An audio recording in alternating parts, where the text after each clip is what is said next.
भगवान शिव के जन्म से जुड़ा रहस्य क्या है?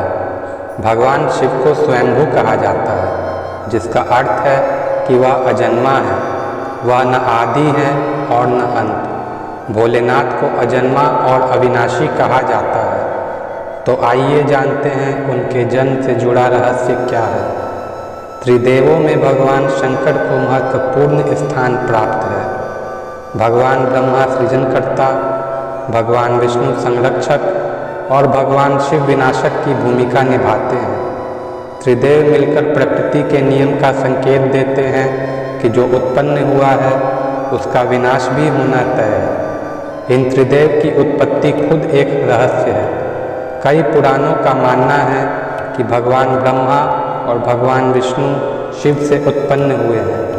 हालांकि शिव भक्तों के मन में सवाल उठता है कि भगवान शिव ने जन्म कैसे लिया था। कहा जाता है कि भगवान शिव स्वयंभू हैं, जिसका अर्थ है कि वह मानव शरीर से पैदा नहीं हुए हैं। जब कुछ नहीं था तो भगवान शिव थे, और जब सब कुछ नष्ट हो जाएगा उसके बाद भी उनका अस्तित्व रहेगा।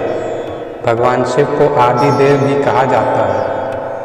हालांकि भगवान शिव के जन्म के संबंध में एक कहानी प्रचलित है। भगवान ब्रह्मा और भगवान विष्णु के बीच एक बार बहस हुई। दोनों खुद को सर्वश्रेष्ठ साबित करना चाह रहे थे। तभी एक रहस्यमयी खंभा दिखाई दिया। खंभे का और छोर दिखाई नहीं पड़ रहा था। भगवान ब्रह्मा और विष्णु को एक आवाज़ सुनाई दी और उन्हें एक दूसरे से मुकाबला करने की चुनौती दी गई। उन्हें खंभे का पहला और आखिरी छोर ढूंढने के लिए कहा गया। भगवान ब्रह्मा ने तुरंत एक पक्षी का रूप धारण किया और खंभे के ऊपरी हिस्से की खोज करने निकल पड़े। दूसरी तरफ भगवान विष्णु ने वाराह का रूप धारण किया और खंभे के आखिरी छोर को ढूंढने निकल पड़े। दोनों ने बहुत प्रयास किया, लेकिन असफल रहे। जब उन्होंने हार मान ली तो उन्होंने भगवान शिव को इंतजार करते हुए पाया। तब उन्हें एहसास हुआ कि ब्रह्मांड को एक सर्वोच्च शक्ति चला रही है, जो भगवान शिव ही है। खंभा प्रतीक रूप में भगवान शिव के कभी न खत्म होने वाले स्वरूप को दर्शाता है। विष्णु पुराण में भगवान शिव के जन्म से जुड़ी एक और कथा बहुत प्रचलित है। कथा के मुताबिक ब्रह्मा जी को एक बार एक बच्चे की जरूरत थी। इसके लिए उन्होंने कठिन तपस्या की।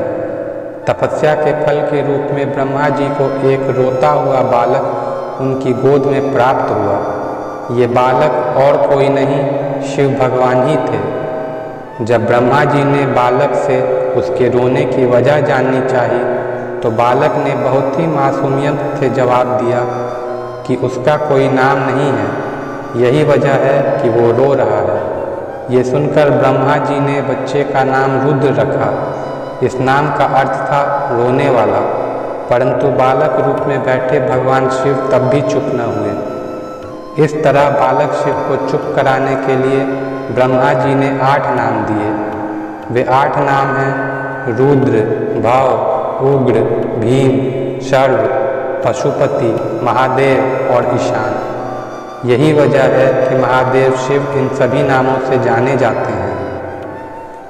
शिव जी के जन्म के पीछे की इस पूरी कहानी की बात करें तो ये कुछ इस प्रकार है। जब संपूर्ण ब्रह्मांड, धरती, आकाश और पाताल जलमग्न था, उस समय ब्रह्मा, विष्णु और महेश के अलावा कोई भी अस्तित्व में नहीं था। उस दौरान केवल भगवान विष्णु ही थे, जो जल में शेषनाग पर विश्राम करते हुए नजर आ रहे थे। तभी ब्रह्मा जी भगवान विष्णु की नाभि कमल से प्रकट हुए और फिर भगवान शिव की उत्पत्ति उनके माथे के तेज से हुई। ब्रह्मा जी ने शिव जी को देखा तो पहचानने से साफ इनकार कर दिया। ब्रह्मा के इनकार से भगवान विष्णु को यह भय सताने लगा कि कहीं शिव जी रूठ न जाएं, जिस कारण उन्होंने ब्रह्मा जी को दिव्य दृष्टि प्रदान की, जिससे उन्हें शिव जी के बारे में स्मरण हो आया। सब कुछ स्मरण होते ही ब्रह्मा जी को अपनी गलती का आभास हुआ और उन्होंने शिव जी से माफ़ी मांगी। साथ ही ब्रह्मा जी ने शिव जी से अपने पुत्र के रूप में जन्म लेने का आशीर्वाद भी मांगा। भगवान शिव ने ब्रह्मा जी को माफ़ करते हुए उन्हें आशीर्वाद प्रदान किया। जब ब्रह्मा जी ने संसार की रचना करना आरंभ किया तब उन्हें एक बच्चे की ज़रूरत पड़ी। इसी समय उन्हें भगवान शिव से मिला आशीर्वाद याद आया। आशीर्वाद को पाने के लिए उन्होंने तपस्या की और फिर एक बालक उनकी गोद में प्रकट हो गया। विष्णु पुराण की माने तो शिवजी के पिता ब्रह्मा जी थे। उन्होंने शिवजी से अपने पुत्र के रूप में जन्म लेने का आशीर्वाद मांगा था। फिर समय आने पर सृष्टि के निर्माण के समय शिवजी ने ब्रह्मा जी के पुत्र के रूप में जन्म लिया।